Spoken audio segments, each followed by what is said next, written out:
परम प्रेममय श्री श्री ठाकुरेर रांगा रातुल चरणे जानाई आमार शतकोटी प्रणाम। परमराध्या जगतजननी श्री श्री बड़मा ओ परम पूज्यपाद श्री श्री बरदाकेও जानाई आमार अनुरूप प्रणाम।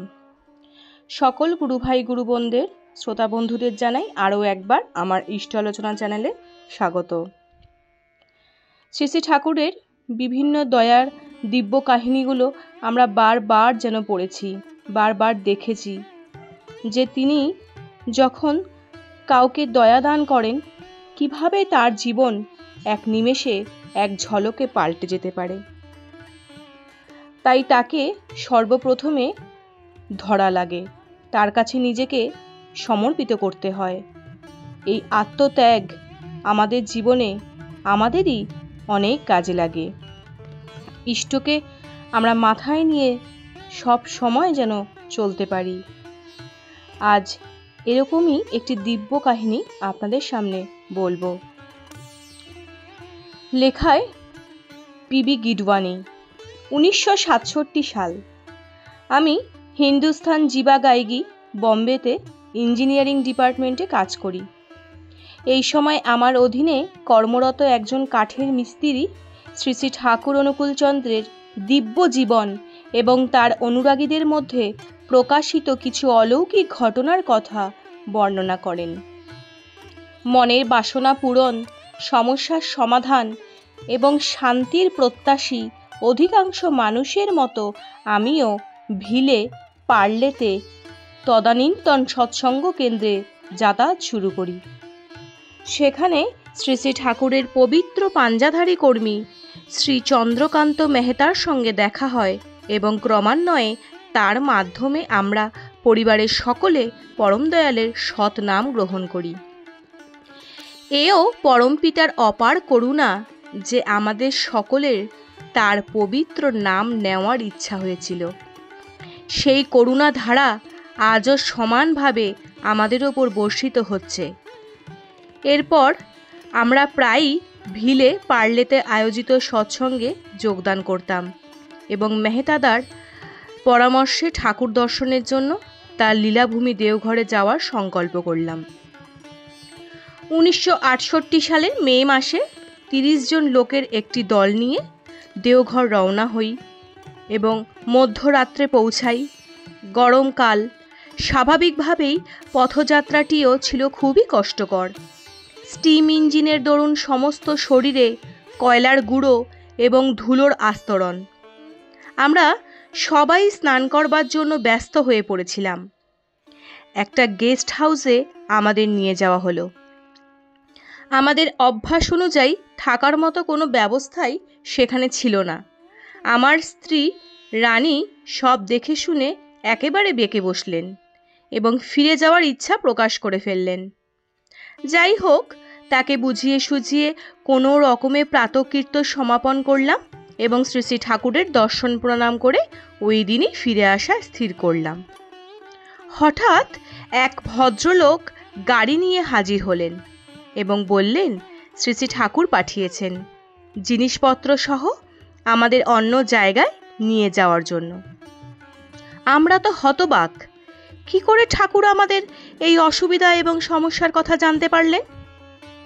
ঋত্বিক দাদা, চন্দ্রকান্ত মেহতা সহ আমরা সবাই হসপিসে স্থানান্তরিত হলাম। বলা বাহুল্য, হসপিস হচ্ছে বর্দা বাড়ির ঠিক উল্টো দিকে, যেখানে অবিন্দা প্রণাম ও দর্শন হয়, সেখানেই হসপিস ছিল। রুমের দরজা খোলার সাথে সাথেই আমার স্ত্রীর মুখে খুশির ঝলক খেলে গেল। তিনি বললেন, এটাই আমাদের থাকার উপযুক্ত স্থান, এখানে যতদিন খুশি থাকা যায়। কিন্তু সবচেয়ে আশ্চর্যের বিষয় এই যে কি করে ঠাকুর আমাদের সমস্যার কথাটা জানতে পারলেন এবং পছন্দ মতো জায়গায় আমাদের থাকার ব্যবস্থা করলেন। সামান্য ঘটনার মধ্যেই আমরা তার দয়ার স্পর্শ পেয়ে অভিভূত হলাম। প্রতিদিন আমরা ঠাকুর দর্শন করতাম এবং কয়েকদিন পরে ফিরে আসা মনস্থ করলাম। কিন্তু সৌভাগ্যক্রমে আমাদের থেকে যেতে হলো। সঙ্গীরা গন্তব্যস্থানে রওনা হয়ে গেলেন। আমার ইচ্ছা ছিল শ্রী শ্রী ঠাকুরের আশীর্বাদ নিয়ে আমার ছেলেদের উপনয়ন এবং দীক্ষা তার পুত সান্নিধ্যে দেওঘরেই অনুষ্ঠিত হয়। সেটাই বাস্তবে রূপ নিল। এই অনুষ্ঠান পরম দয়ালের করুণায় সমস্ত বিধি নিয়ম সহ অনুষ্ঠিত হলো। এমনকি তাদের খাদ্যদ্রব্যও শ্রী শ্রী ঠাকুরের ভোগের ঘর থেকে দেওয়ার ব্যবস্থা হলো। যা যা ঘটে গেল সবই আমাদের কল্পনার বাইরে, এবং যতদিন যেতে থাকলো ততই আমাদের বিশ্বাস ভক্তি গভীর হতে লাগলো। পরম দয়ালের সহজ সরল ভালোবাসা এবং যত্নের ছোঁয়া পেয়ে তার পবিত্র সান্নিধ্যে প্রতিদিন ঘন্টার পর ঘন্টা কোথা দিয়ে কেটে গেল। মাত্র 10 দিনের জন্য এসেছিলাম, পয়সা কড়ি শেষের মুখে। সময় কেটে যাচ্ছে, কিন্তু খরচ তো থেমে নেই। আমরা ফেরার আশীর্বাদের প্রতীক্ষায় ছিলাম। 31 দিনের দিন সেই প্রথম দিনের ব্যক্তি এসে খবর দিলেন শ্রী শ্রী ঠাকুর ফিরে যাওয়ার অনুমতি এবং আশীর্বাদ দিয়েছেন। পরের দিনই অবশ্য রাত 12টার মধ্যে আমরা যেন রওনা হই। একখানা গাড়ি আমাদের স্টেশনে পৌঁছে দিয়ে আসবে। আমি বিস্মিত হলাম।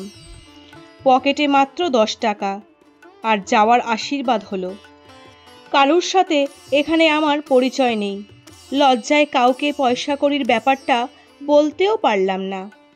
একমাত্র তার দয়ার উপর ভরসা রেখে এবং তার আশীর্বাদ প্রার্থনা করে একরাশ দুশ্চিন্তা, অবসাদ ও আশঙ্কাগ্রস্ত হয়ে স্টেশন অভিমুখে যাত্রা করলাম। পরিবার পরিজন নিয়ে বোম্বে পৌঁছতে পারবো কিনা কে জানে। তাড়াহুড়োর মধ্যে আমরা স্টেশনে ঢুকে একটা বেঞ্চে বসে পড়লাম। এমন সময় হঠাৎ পাটনা থেকে হাওড়াগামী একটা ট্রেন এসে দাঁড়ালো। অবাক হয়ে দেখলাম আমাদেরই একজন আত্মীয় আমরা যেখানে বসেছিলাম ঠিক তার উল্টো দিকের দরজায় ট্রেনে দাঁড়িয়ে আছেন এবং চিৎকার করে আমাকে জিজ্ঞাসা করছেন, জেসিডি স্টেশনে এ সময় আমরা কি করছি? বললাম, আমরা আমাদের গুরুদেবের দর্শনে এসেছিলাম, এবার বোম্বে ফিরে যাচ্ছি। গাড়ি থেকে তিনি নেমে এলেন।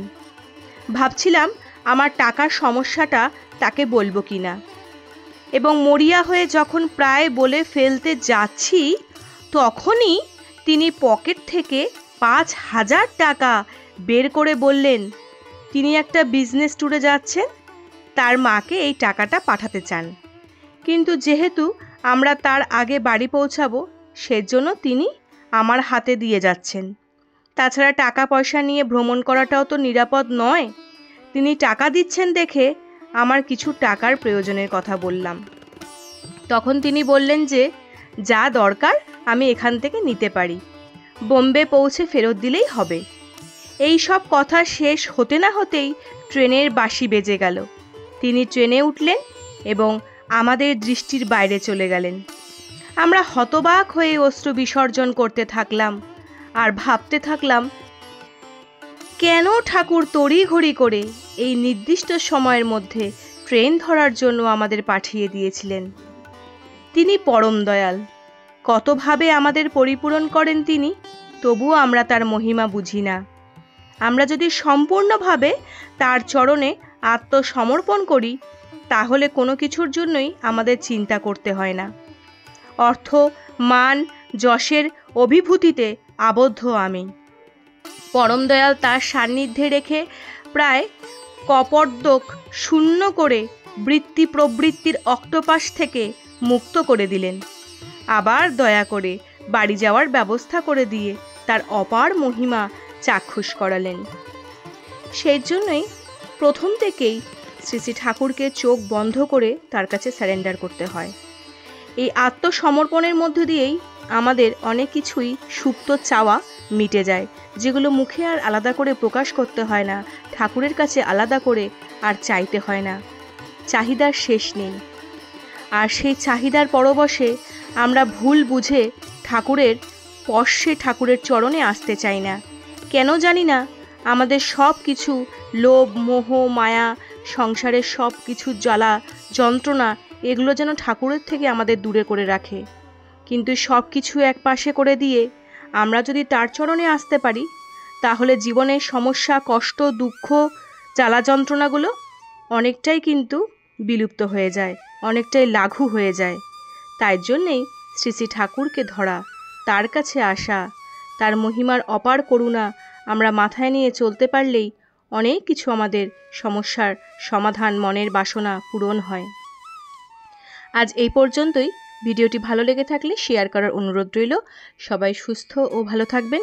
শ্রী শ্রী ঠাকুরের রাঙা রাতুল চরণে আপনাদের সকলের জন্য কল্যাণ কামনা করি। জয় গুরু।